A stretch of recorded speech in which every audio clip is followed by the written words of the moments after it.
आज की क्लास हम इनको कंटिन्यू ही करेंगे आगे, खासकर एनर्जी वाली बात। देखो बोर्ड पे मैंने कभी कुछ नहीं मिटाया। रेडियस का एक्सप्रेशन जो मैं याद रखना चाहिए, n square x square upon 4 pi square m k z square.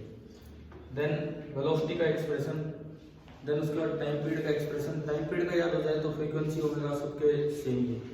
Then energy वाला एक्सप्रेशन। देखो जो काम के रिलेशंस हैं जो हमें पूरे याद रखने हैं, रेडियस, वेलोसिटी, कम, देन टाइम पीरियड वो यहाँ पे और उसके बाद ये एनर्जी वाले रिलेशन। और एनर्जी का जो मेन रिलेशन था वो ये इधर लिखा हुआ है, -2 pi square m k square z square 4 upon n square h square. तो इससे आगे अब हम यहाँ से शुरुआत करेंगे आज की क्लास में, इस एक्सप्रेशन को लेकर चलेंगे, बाकी मैं हटाता हूँ। अब जो रिलेशन काम आना है वहीं से हम शुरुआत कर रहे हैं।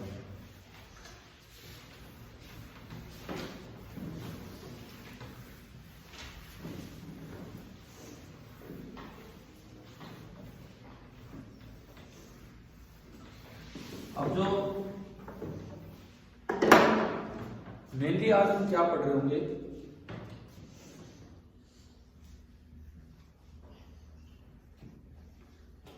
Spectral series of atoms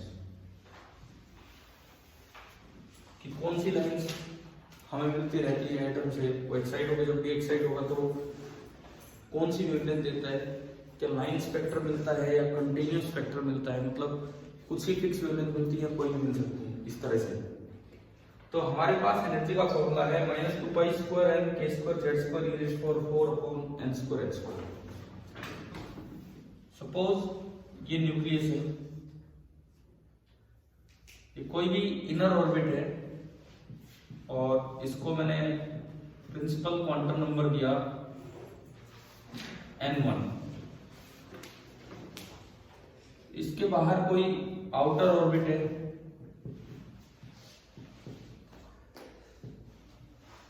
and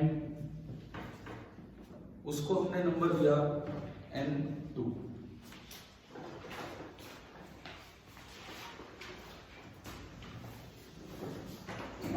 अब हमें ये देखना है कि जब भी कोई इलेक्ट्रॉन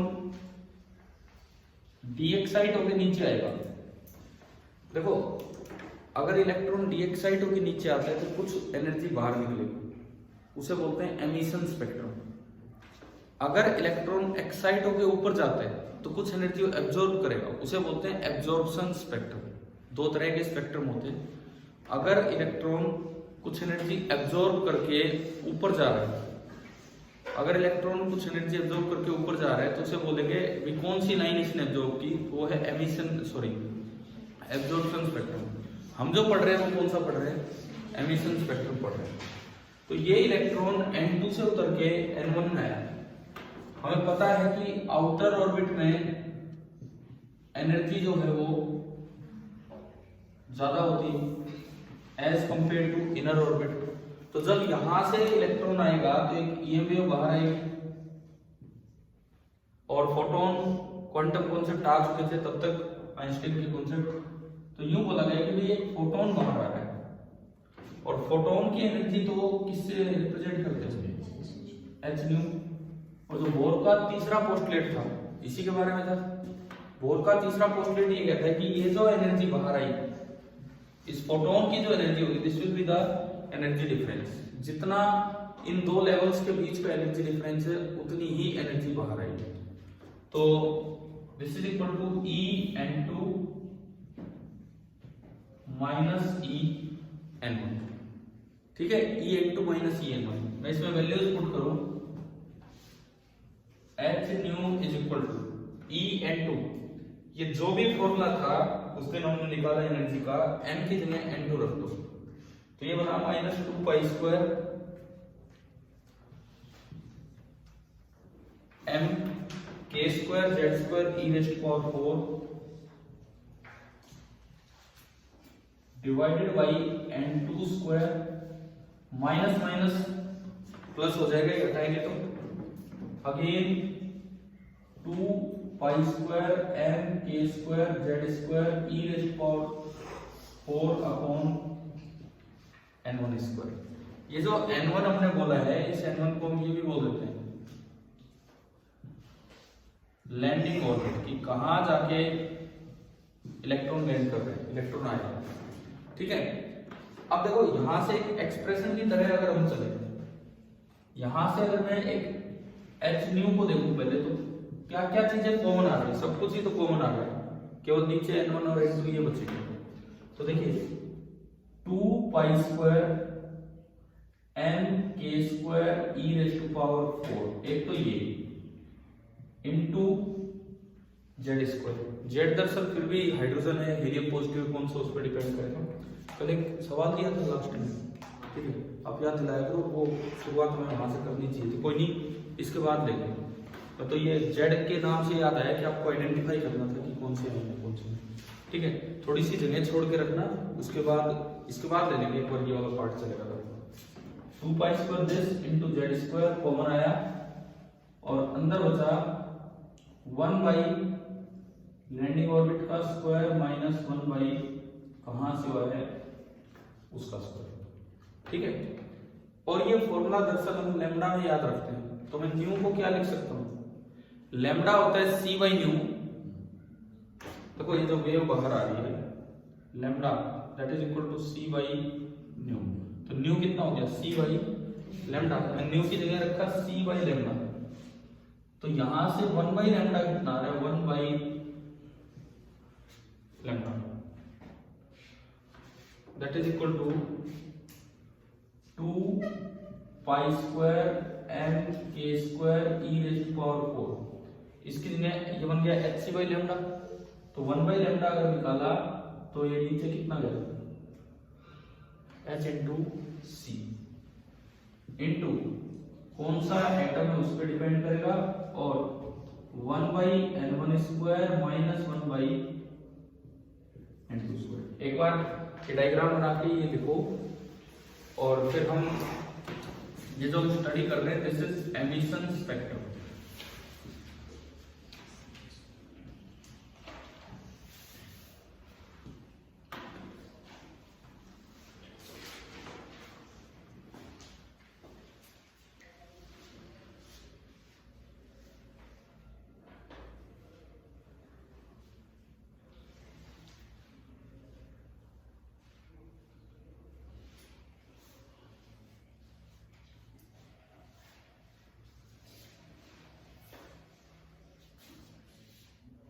इसमें एच स्क्वायर नहीं लिखा नीचे, है ना, ये फॉर्मूले में यहाँ भी एच स्क्वायर है और यहाँ भी एच स्क्वायर है, तो कॉमन लोगे तो डिवाइडेड बाई एच स्क्वायर में चलेगा, एच क्यूब हो जाएगा, यानी कि ये बना सी एच क्यूब।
डायग्राम मिटा दो ना, ये बना दिया होगा स्टार्टिंग में।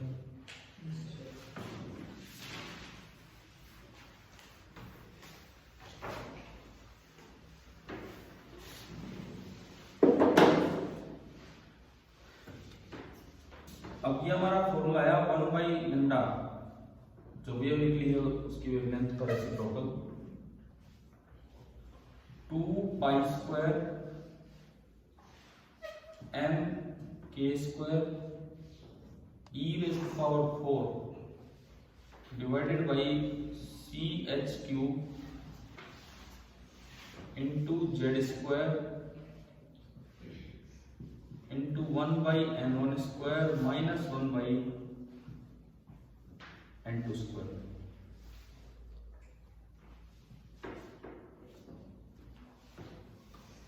अब ये फॉर्मूला बोर की एक्सप्लेनेशन से पहले भी था, रदरफोर्ड के टाइम से था ये फॉर्मूला, मतलब बोर ने तो सब एक्सप्लेन किया तब जाके है। ये फॉर्मूला पहले से ही पता था, जिसको बोलते थे रेडबर्ग्स फॉर्मूला, लेकिन ये नहीं पता था कि ये क्या है। यहाँ पे देखो एक फॉर्मूला हम पहले से जानते थे,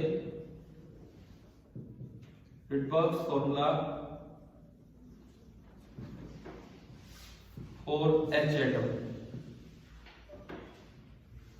हाइड्रोजन एटम के लिए।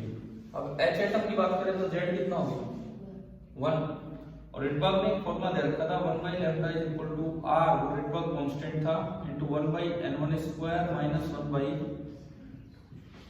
और R की जो एम्पिरिकल वैल्यू थी, एम्पिरिकल मतलब कोई लॉजिक नहीं था, कोई प्रूफ नहीं था कि कहां से वैल्यू आई, केवल डाटा इकट्ठा करके उसने बताया कि जो लाइंस मिल रही हैं उनकी वेवलेंथ इससे निकल रही है, और 1.097 इंटू 10⁻⁷ मीटर इनवर्स, क्योंकि 1 बाई लैम्डा है, ये फॉर्मूला था।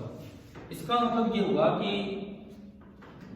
अगर मैं इक्वेशन नंबर 1 और इक्वेशन नंबर 2 को कंपेयर करूं, कंपेयरिंग इक्वेशन 1 एंड 2, अगर आप इक्वेशन 1 और 2 को कंपेयर करते हैं तो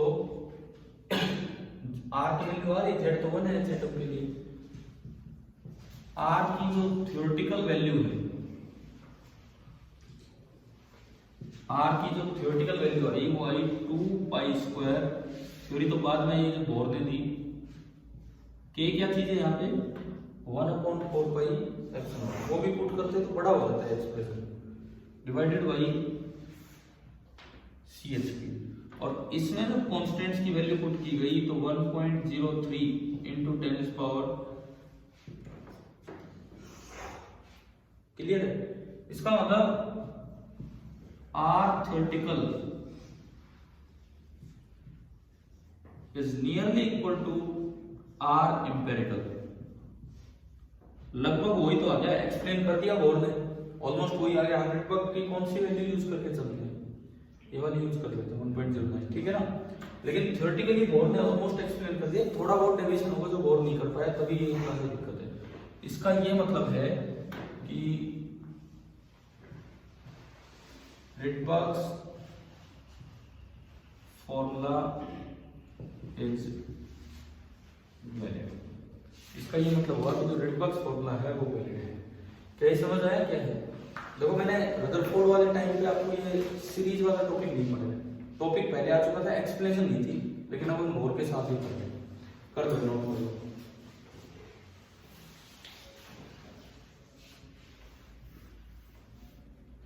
उधर वाला मैं हटा देता हूँ।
कोई और कोई आइटम आए तो जेड स्क्वायर से मल्टीप्लाई हो जाएगा, ठीक है। अगर न्यू की वैल्यू यहां से लिखनी हो,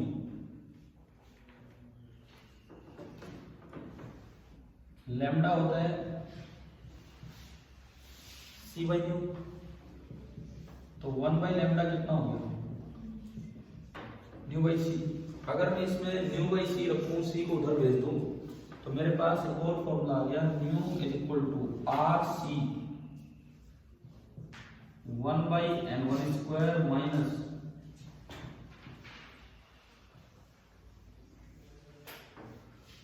1 बाई n2 स्क्वायर।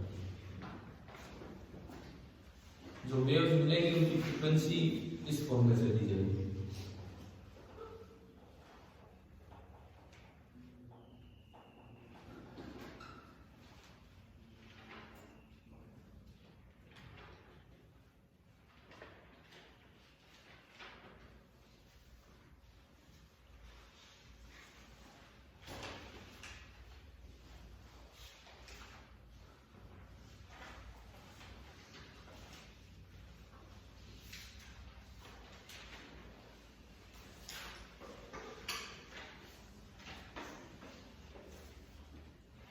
अब हम सीरीज स्टार्ट करते हैं यहीं पे, क्योंकि हेडिंग डाली है स्पेक्ट्रल सीरीज ऑफ एटम और इसमें मेनली हम एच एटम पढ़ रहे हैं।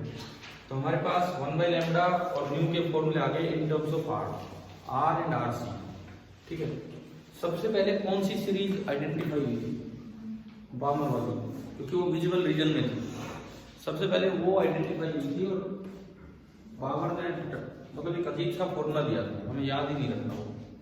रिडबर्ग ने क्या किया था, उस डाटा को ढंग से अरेंज करके और फॉर्मूले को अलग रूप दे दिया था, जिससे और सीरीज के फॉर्मूले भी ऐसे बन गए। नहीं तो क्या था, बामर सीरीज का अलग फॉर्मूला है, लाइमन कुछ और बना के बैठेगा तो 5-6 फॉर्मूले हो जाते, ठीक है। बामर ने डाटा इकट्ठा किया, लेकिन रिडबर्ग ने उसको अरेंज किया ढंग से। अब बामर के बाद मिली लाइमन सीरीज, लाइमन होगी, बामर होगी, उससे अगली पास्टन सीरीज। उसके बाद बोर आ गया था। बोर ने अपनी पूरी थ्योरी देके तीनों सीरीज को एक्सप्लेन किया और अगली दोनों सीरीज के फॉर्मूले दे दिए। जो सीरीज अभी मिली नहीं थी लेकिन उनके फॉर्मूले दे दिए, और फिर वो सीरीज बाद में ढूंढी किस किस ने, चौथी सीरीज ब्रैकेट सीरीज और 5वीं फंड सीरीज, ठीक है ना, पी वैसे लगता है उसका बच्चे फंड सीरीज। क्लियर है ये चीज। तो ये अब यहाँ से फटाफट वो वाला काम स्टार्ट कर देते हैं, आसान सा काम है। तो ये आपने हेडिंग डाली थी स्पेक्ट्रल सीरीज ऑफ एटम्स, अभी लिख दो spectral lines of H atom, spectral lines of H atom. अब आर की टर्म्स में हम लेके चलेंगे सारा। आर की वैल्यू क्या है वो हम नहीं लिख रहे हैं, आर की टर्म्स में लेके चलेंगे, फॉर्मूले जो भी होंगे।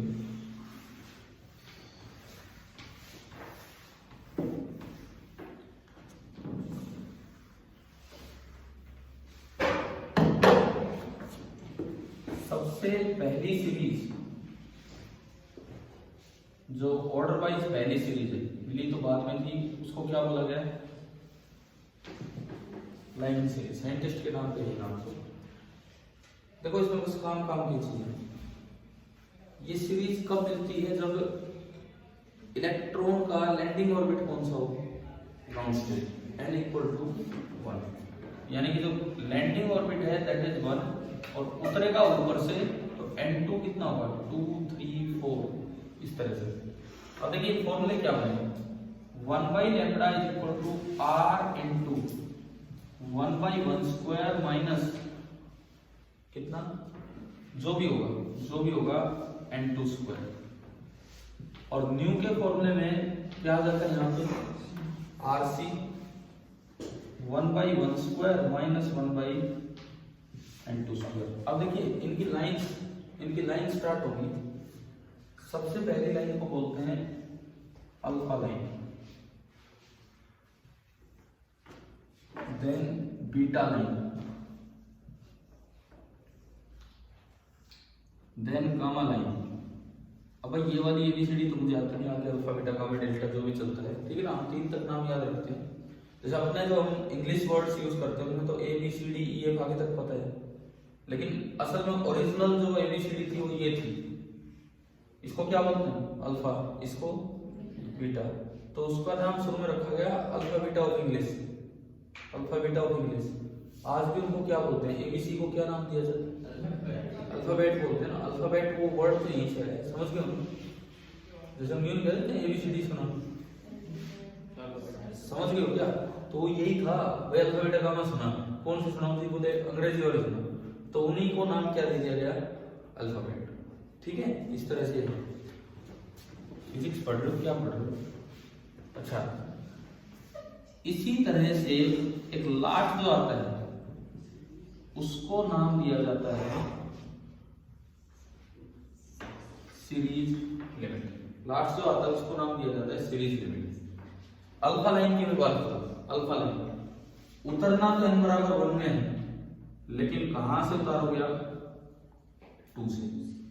इसमें कहां से उतारोगे? 3 से। इसमें 4 से। और सीरीज लिमिट का मतलब है हाँ कि लास्ट आप इंफिनिटी से उतार के ला रहे हैं। ठीक है, अब देखो सीधे फॉर्मूला बनेंगे 1/λ, ये फॉर्मूला आर की टर्म्स में है 1/1² - 1/4, 3/4। तो ये आपका आया 3r/4, यानी कि जो लैम्डा आया, लैम्डा अल्फा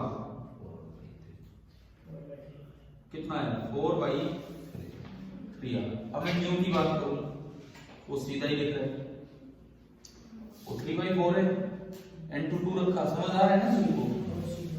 तो 3/4 r/c, c is the speed of light, समझ आ रहा है?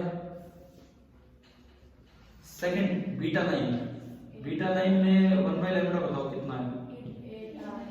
1 - 1/9, 8/9, तो 8/9r। इसका मतलब लैम्डा कितना हो गया? 9/8r। New beta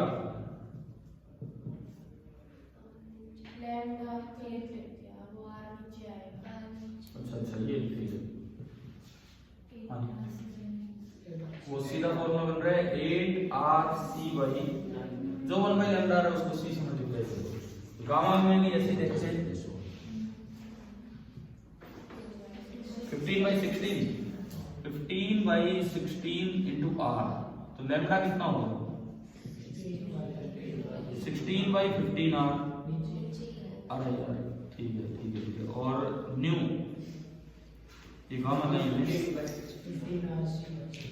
new are बना 15/16 into rc। अब मैं चलूं सीरीज लिमिट पे, तो 1/∞ करेंगे तो 0, ठीक है? ये 0 तो इट मींस 1/λ = r, यानी कि लैम्डा कितना हो गया? 1/r limiting value. ठीक है, यहां से न्यू लिमिटिंग लिखें, ये 0 सिंपली क्या है? rc। आप बताओ क्या लाइनिंग सीरीज के बारे में सब कुछ समझ आ गया? अब बात आती है कि किस रेंज में लाई करती है, थोड़ा उसकी तरफ चलते हैं। तो देखो जो लाइनिंग सीरीज के लैम्डा आए हैं, तो लाइनिंग सीरीज की लैम्डा की वैल्यूज हैं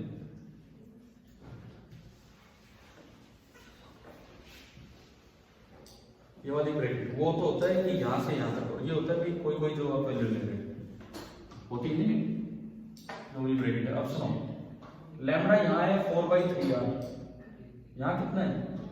9/8r। आगे बढ़ोगे तो कम हो रहा है ज्यादा हो रहा है? कम हो रहा है।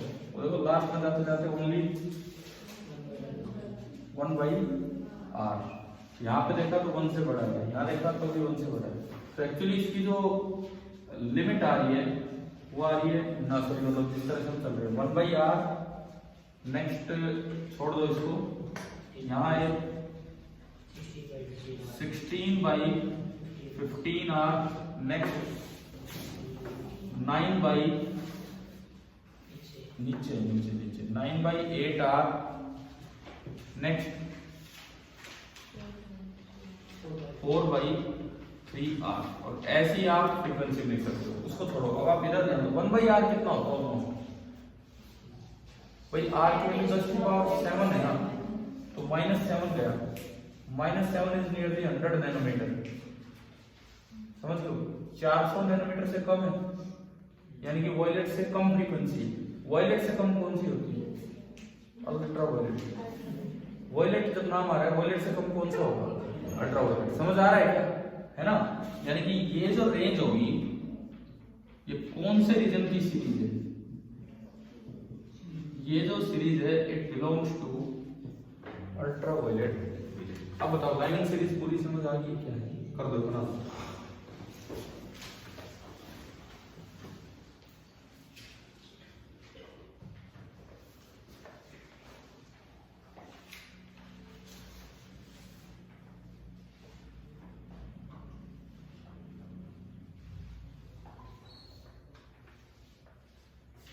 ये जो 1/λ है ना, इसको वेव नंबर भी बोलते हैं।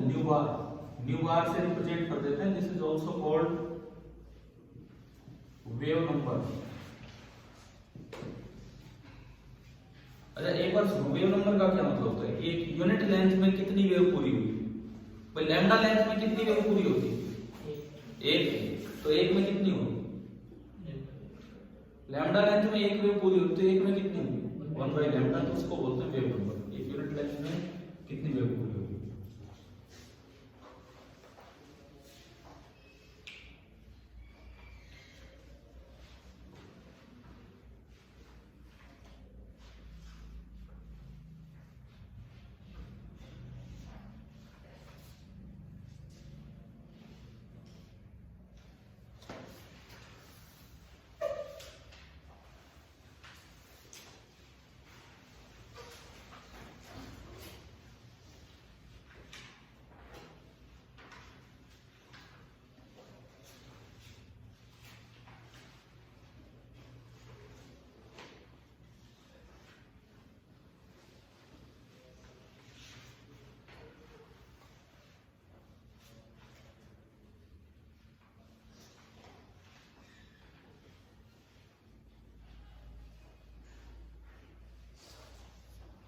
अल्फा लाइन को फर्स्ट लाइन भी बोल देते हैं। फर्स्ट लाइन, सेकेंड लाइन, तो लास्ट लाइन।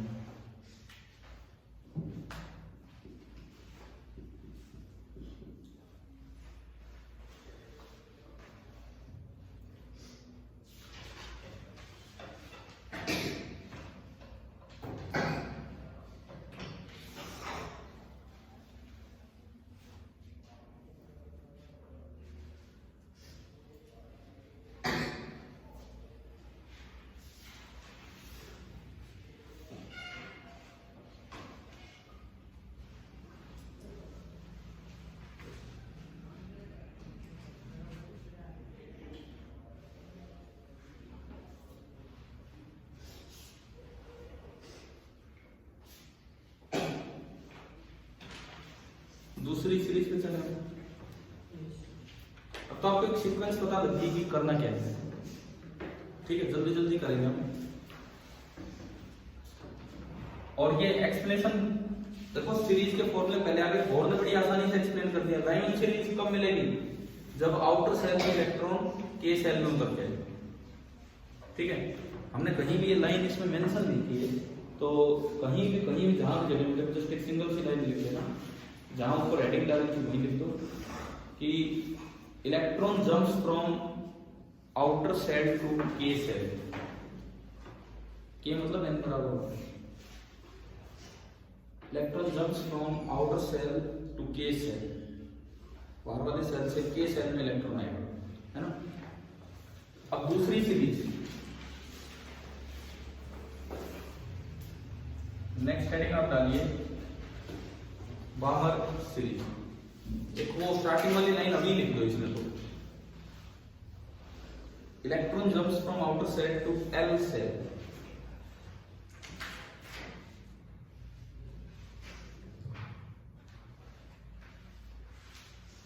और एक इसके साथ ये भी मेंशन कर देना, this was the first series,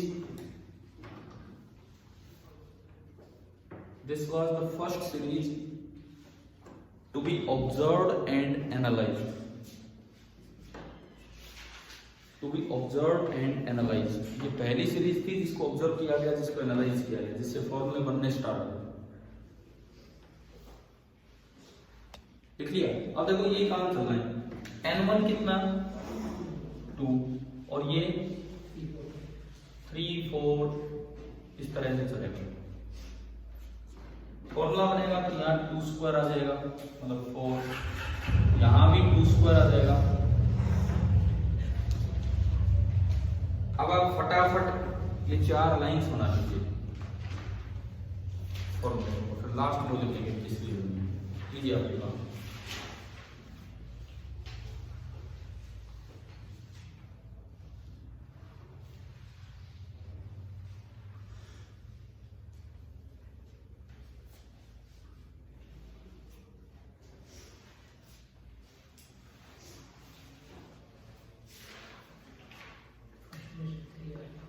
यहाँ पे इंटू 3 आ जाएगा, यहाँ पे इंटू 4 आ जाएगा, यहाँ पे इंटू 5 आ जाएगा और लास्ट वाले में into infinity.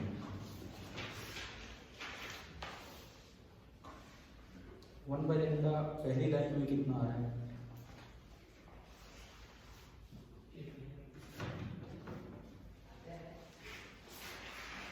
One by 4 minus 1 by 9,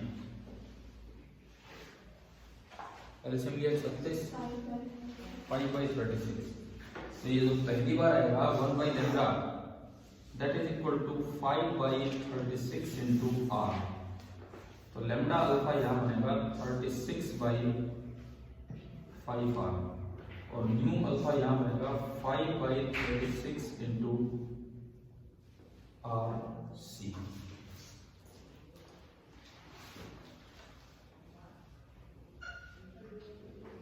क्या ये काम घर से नहीं कर सकते? थोड़ी थोड़ी जगह छोड़ दो, लेकिन थोड़ी थोड़ी जगह रखो, लास्ट में आओ, लास्ट में एक ऐसी ब्रैकेट बना दो, वैल्यू घर जाके पुट करना, लेकिन यूं लिख दो विजिबल रीजन।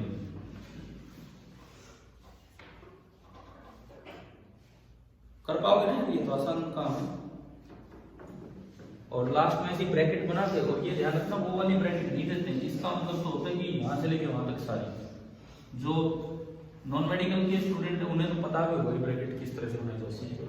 हाँ, ये वाली ब्रैकेट यूज करते हैं और यहां पे लिख देना विजिबल रीजन। उसमें यूवी रीजन था, इस सीरीज में तो बनेगा विजिबल रीजन। तीसरी सीरीज इसी तरह हम बस अपनी कॉपी में जगह बनाएंगे और घर से करेंगे। तीसरी सीरीज कौन सी आएगी? हाँ, इसमें स्टार्टिंग लाइन क्या बनेगी? इलेक्ट्रॉन हायर ऑर्बिट से किसमें जंप करेगा? ALM, ठीक है। थर्ड से लिख दो, M लिख दो। Electron jump from higher orbit to M cell.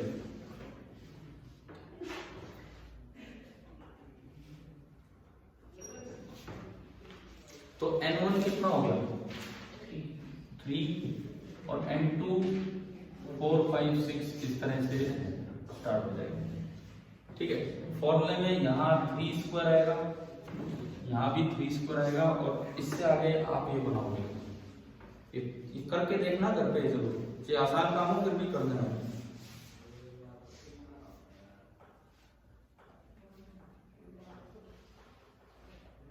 अच्छा, अब जो ये 3 सीरीज हम लिखने वाले हैं अभी, ये पार्शियल ब्रैकेट फंड सीरीज, ये किस रीजन की होती है? तीनों ना इंफ्रा पे चली जाइए। अब सुनो, ये दिमाग रखो कि ये EM स्पेक्ट्रम है हमारा, इधर फ्रीक्वेंसी बढ़ती है, इधर लैम्डा बढ़ती है। ये रेड है, ये वॉयलेट है, इधर अल्ट्रा वॉयलेट है और इधर, तो आप इधर से इधर आ रहे हो। पहली सीरीज इस रीजन में, दूसरी सीरीज इस रीजन में, तीसरी यहाँ होगी, चौथी यहाँ होगी, पांचवी यहाँ होगी। तो इनके अलग अलग रीजन बोले जाते हैं। नियर इंफ्रारेड, फार, मिड इंफ्रारेड, फार इंफ्रारेड। तो अगली 3 सीरीज की ये रीजन बताई जाती है। तो कर दो आप ये काम। तीसरी सीरीज में ये ब्रैकेट सी बना के वैल्यू घर पे देखना और लिख दो नियर इंफ्रारेड रीजन।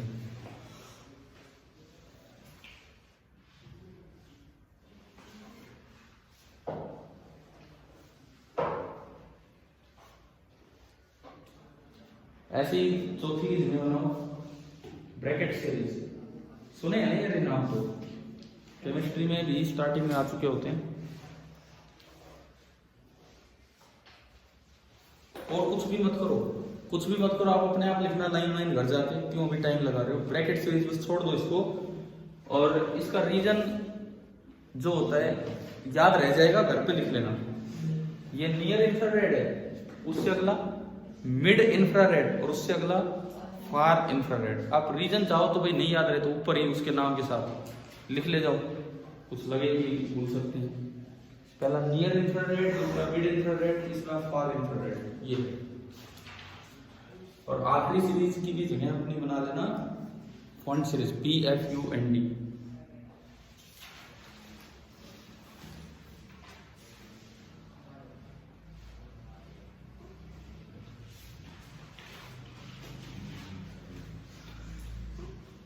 ठीक है, अब एक क्वेश्चन लिखो,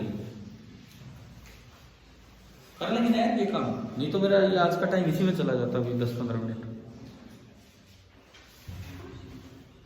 एक क्वेश्चन लिखिए, ऑब्जेक्टिव क्वेश्चन है, the difference in the frequencies of series limit of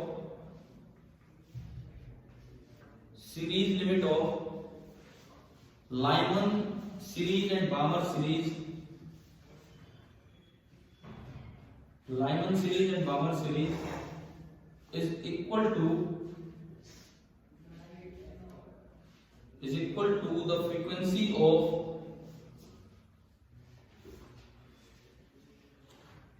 अब 4 ऑप्शंस आपको लिखने हैं।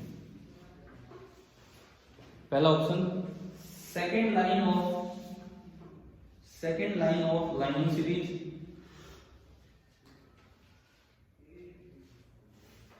दूसरा option second line of Balmer series,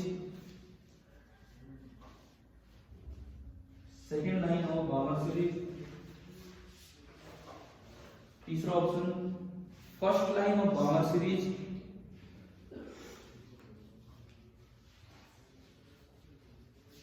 and चौथा option first line of Lyman series.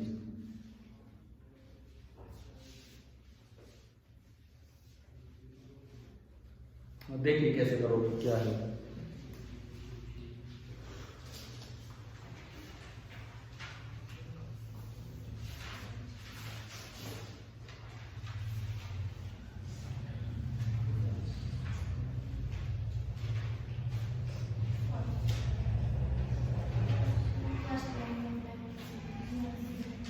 कैसे किया, सही आंसर है।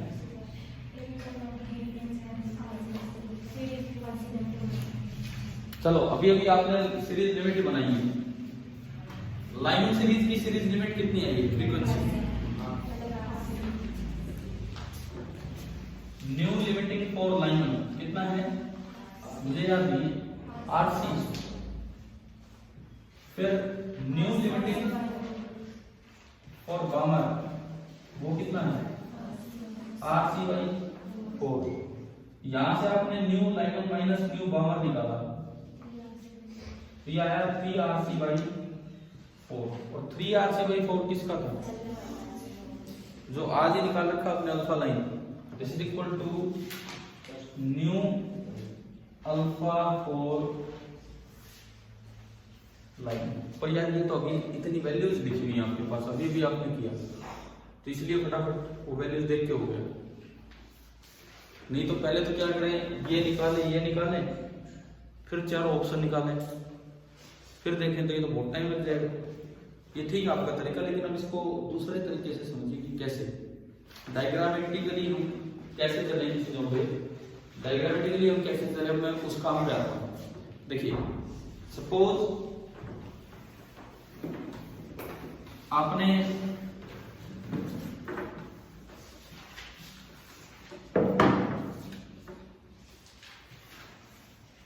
यहां मैं रिप्रेजेंट करता हूं एनर्जी को।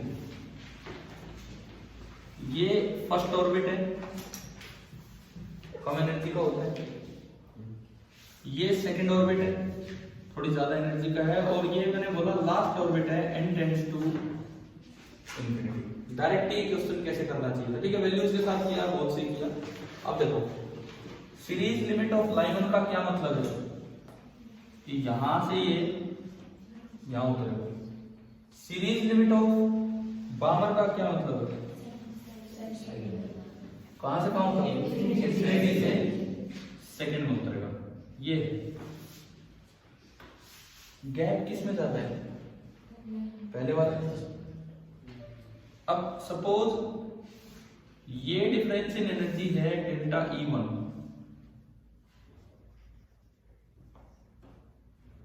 और ये डिफरेंस इन एनर्जी है डेल्टा E2, तो मुझे इन दोनों का फ्रीक्वेंसी डिफरेंस चाहिए। ठीक है, इन दोनों का फ्रीक्वेंसी डिफरेंस, मान लो इसकी फ्रीक्वेंसी ν1 बोल दी मैंने और इसकी फ्रीक्वेंसी ν2, तो मुझे चाहिए ν1 माइनस ν2।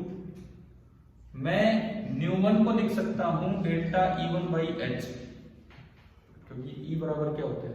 H new. माइनस दूसरे को लिख सकता हूं डेल्टा E2 बाई एच। समझ गए हो? ये आपका बना delta E1 minus delta E2 divided by h. अब delta E1 minus delta E2 कौन सा डिफरेंस है? समझ गए हो? ये जो डिफरेंस है, ये जो एनर्जी का डिफरेंस है, मैं इसे लिख सकता हूं delta E1 minus delta E2 और डिवाइड बाई एच, मतलब ये इस लाइन की फ्रीक्वेंसी है।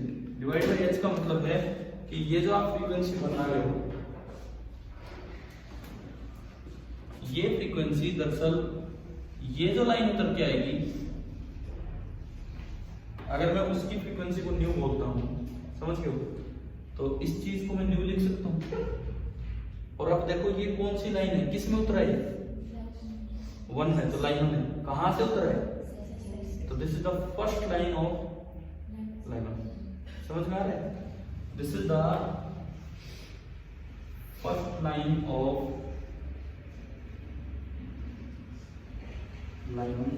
मतलब अभी अभी आपने वो किया तो आपके पास ये थे, फॉर्मूला ना हो तो आप ऐसे भी डायग्राम से देख सकते हो। क्या कर लीजिए, जैसे भी आप नोट करें।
अब एक बार हम कल वाले क्वेश्चन ट्राई करते हैं। सीरीज वाली बातें आ गई ना, इस तरह से करते हैं।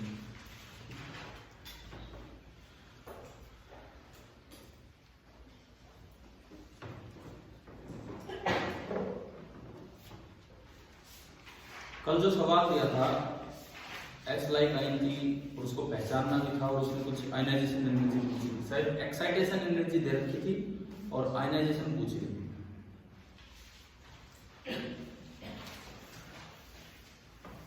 क्लियर हो गया ना? ये सब ठीक है।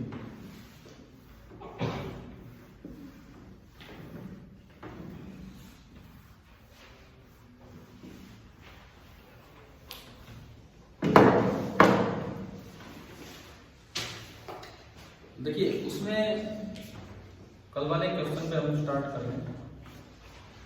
पहली बात हमें ये बताया कि कौन सी आयन है, तो H लाइक कोई आयन है, इसका मतलब Z1 नहीं है, Z कुछ और है। ठीक है, H जैसी कोई आयन है जिसका Z ज्यादा होगा। अब क्या क्या इंफॉर्मेशन उस क्वेश्चन में दी थी आप बताओ एक बार। एक्साइटेशन एनर्जी कौन सी स्टेट के लिए? First excited state. तो देखिए ये ground state n equal to 1, यहाँ पे Ze चार्ज बैठे हैं और ये है आपकी first excited state n equal to 2। आपको यूं दिया गया कि भाई यहां से यहां भेजने के लिए एनर्जी कितनी देनी पड़ेगी, 40.8 इलेक्ट्रॉन वोल्ट। तो पूछा एक तो आयन को आइडेंटिफाई करो और एक इसको यहां नहीं भेजना बल्कि यहां से आयनाइज करना है। कहां भेजना है, इंफिनिटी पे भेजना है। तो पूछा ये है कि भाई ये डेल्टा ई क्या होगा, बस ये था सवाल। अगर थोड़ा डायग्राम समझ में, फॉर्मूले थे हमारे पास, टोटल एनर्जी के फॉर्मूले थे -13.6 जेड कहां आता है उसमें मल्टीप्लाई बाई एन, तो नीचे आता है एन स्क्वायर, तो नीचे जेड कहां आता है, जेड का स्क्वायर आएगा और मल्टीप्लाई आएगा, है ना। तो जेड लेना पड़ेगा यहाँ पे। अब देखिए अगर मैं इस जगह की एनर्जी लिखूं E1, इसकी एनर्जी लिखूं E2, और ये तो हम मान के चलते हैं कि E एट इंफिनिटी कितना है, 0। अगर मैं E1 लिखूं कल वाले फॉर्मूले से, तो E1 आपका बनता है -13.6 Z square upon 1 square electron volt. अगर मैं E2 लिखूं तो -13.6 upon 2 square into Z square, कितना हो गया, ठीक है। अब इन दोनों का डिफरेंस हमें दे रखा है, कितना दे रखा है, 40.8। ये ज्यादा है ये कम है, तो according to question E2 minus E1 that is 40.8 electron volt कट जाएगा। E2 minus E1 is 40.8 electron volt. E2 minus of 3.4 Z square, minus minus plus होना है, E1 13.6 Z square that is equal to 40.8। EV कट गया, ये 13.6 में से 3.4 गया, कितना आ रहा है, 10.2 Z square is equal to 40.8। तो जेड स्क्वायर आ गया 40.8 अपॉन 10.2, कितना आया, 4। जेड स्क्वायर आया 4। देखो 4 में ज्यादा काम नहीं आने, थोड़ा दिमाग में पिक्चर रहे तब ज्यादा आसान है। बच्चे क्या करते हैं, एक्साइटेशन एनर्जी का अलग फॉर्मूला याद करके बैठे, आयनाइजेशन का अलग, फिर वो तो कंफ्यूज हो जाओगे। हम तो खाली बस यहाँ की एनर्जी को याद करें और उससे अपना सवाल करें। तो यहाँ से जेड कितना है, 2 मतलब कौन सा है, हीलियम है इसका मतलब, और H लाइक है तो ये इलेक्ट्रॉन है, तो ये आयन तो अपने आइडेंटिफाई कर दी, कौन सी आयन है, हीलियम पॉजिटिव आयन। समझ आया।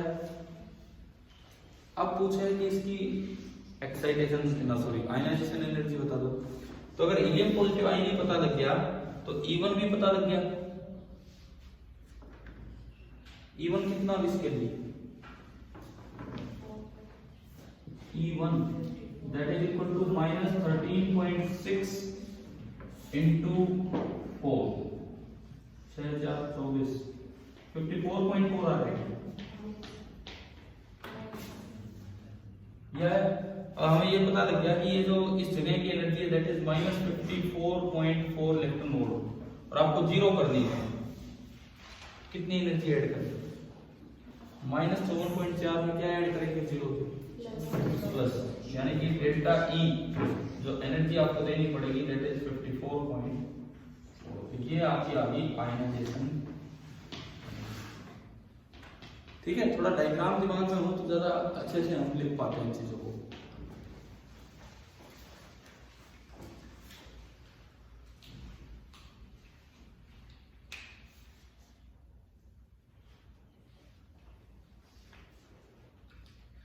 क्वेश्चन ये था, the excitation energy for first excited state of H like ion is 40.8 electron volt. Identify the ion and find its ionisation energy. ये था आपका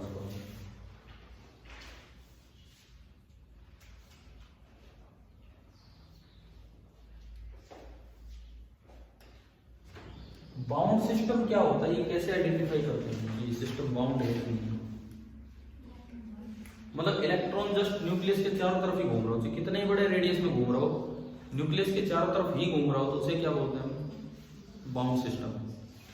ठीक है, लेकिन कैसे एनर्जी से कैसे जज करें कि सिस्टम बाउंड है कि अनबाउंड है?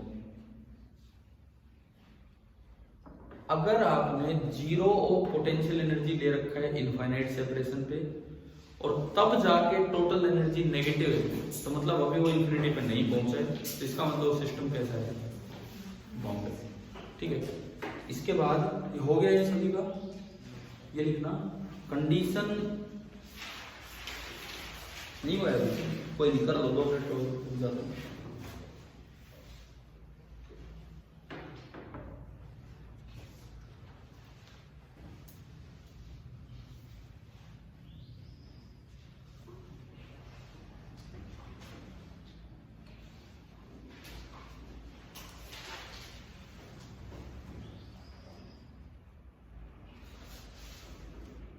Condition on energy for the system to be bound.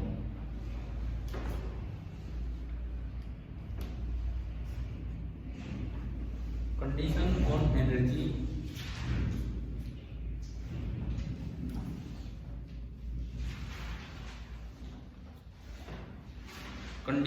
energy for the system to be bound.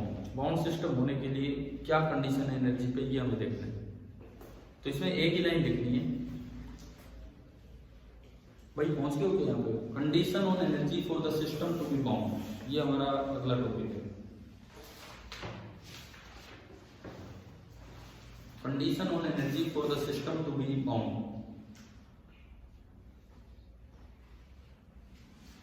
एक ही बात ये लिखनी है इसमें, if the zero of potential energy, if the zero of potential energy is taken at infinite separation, if the zero of potential energy is taken at infinite separation and the total energy of the system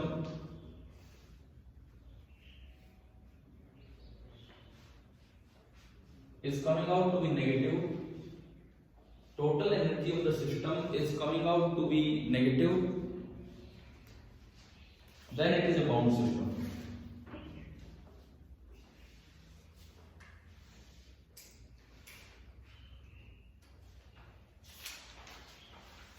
तब जाके ये system bound system होगा।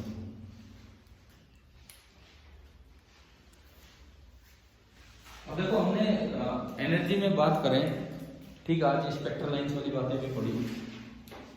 Energy में अगर हम बात करें तो हमने 3-4 चीजें देख ली, potential energy, kinetic energy, total energy and ionisation energy. ठीक है, एक सवाल लिखो,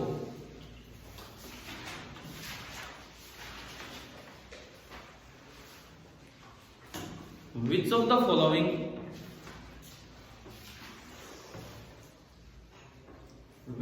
following are dependent,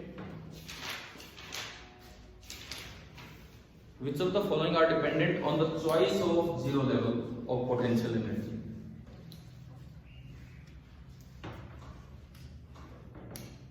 Which of the following are dependent on the choice of zero level of potential energy?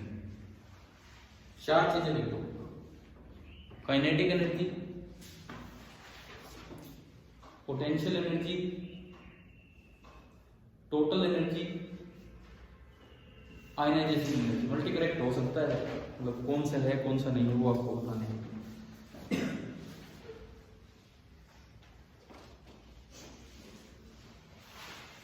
चलो आप अभी बताओ, अभी कुछ चीजें तो हम पहले डिस्कस भी कर चुके हैं, अभी सोच के बताओ कि कौन सी होंगी कौन सी नहीं। क्या काइनेटिक एनर्जी डिपेंड करती है कि नहीं करती? शायद हम डिस्कस कर चुके हैं, तो है ना, वो तो जिस तरह इलेक्ट्रॉन घूमना है उस तरह ही घूमेगा। पोटेंशियल एनर्जी वो करेगी क्योंकि उसी का जीरो लेवल हम चेंज कर रहे हैं। टोटल करेगी, ये भी हमने देख लिया था, क्योंकि वो उन दोनों का सम है और एक चीज डिपेंड करती है। चौथी बात, आयनाइजेशन एनर्जी, अच्छा देखो अभी ये बोर्ड पे बना हुआ है, यहाँ एनर्जी -54.4 थी, तो हमने बोला कि आयनाइजेशन एनर्जी कितनी है 54.4 है ना। अब थोड़ी देर पहले आप करेंगे टोटल एनर्जी तो डिपेंड करेगी, तो क्या जीरो लेवल चेंज करने से वैल्यू चेंज होगी या नहीं होगी? तो बताओ आयनाइजेशन एनर्जी चेंज होगी या नहीं होगी? अच्छा मतलब कोई कॉपी पेन लेके बैठे है तो एटम को ये पता लग जाता है कि उसने जीरो लेवल चेंज कर दिया, तो मुझे तो ज्यादा एनर्जी चाहिए बाहर निकलने के लिए इलेक्ट्रॉन को। देखो मैं आपका जो जवाब था, इन्होंने पहले जवाब दिया नहीं करेगी, फिर मैंने यहां से कुछ दिखाया तो बोले ना जी ना करेगी। अब मैं पूछ रहा हूं कि एटम से इलेक्ट्रॉन बाहर निकालना है तो कितनी एनर्जी दें? क्या इस बात पे डिपेंड करेगा कि एक एनर्जी लेवल का जीरो लेवल यहाँ मान रहा है, एक यहाँ मान रहा है, एक यहाँ मान रहा है, तो एटम को पता लग जाता है कि भाई ये तो यूं माना यूं माना, करेगी या नहीं करेगी?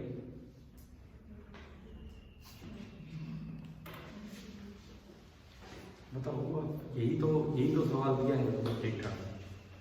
और इसको मतलब डिस्कशन तो कल होगा इन चीजों का, लेकिन आपको मैं क्वेश्चन देके जाऊँ ये कर रही है इसमें। अच्छा लिखवा दो, कोई बात नहीं। तो एक और इसी के आगे आंसर तो इसका लिख लो कि दो आंसर आ जाएंगे, कौन कौन सी डिपेंड करेगी? Potential and total. आयनाइजेशन और वो वाली डिपेंड नहीं करेगी। अगला सवाल,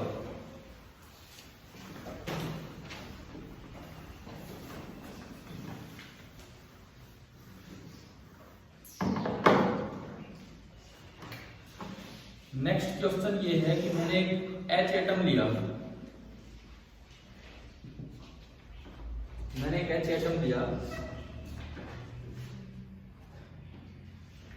ग्राउंड स्टेट में,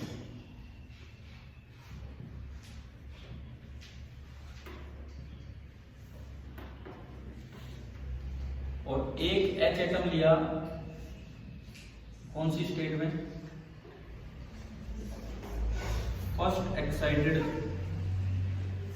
स्टेट।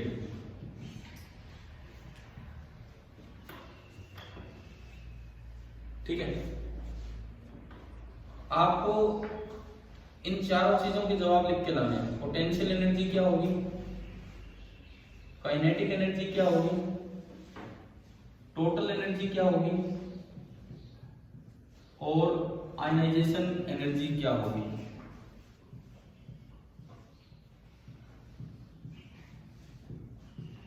लेकिन ये चारों सवाल दो बार करने हैं, दो अलग अलग जीरो लेवल के हिसाब से। एक बार आपको दिया गया है यू छोड़ो, मैं पी लिखता हूं, potential energy is zero at infinite separation, और एक बार दिया गया है कि potential energy is zero at 0.529 angstrom.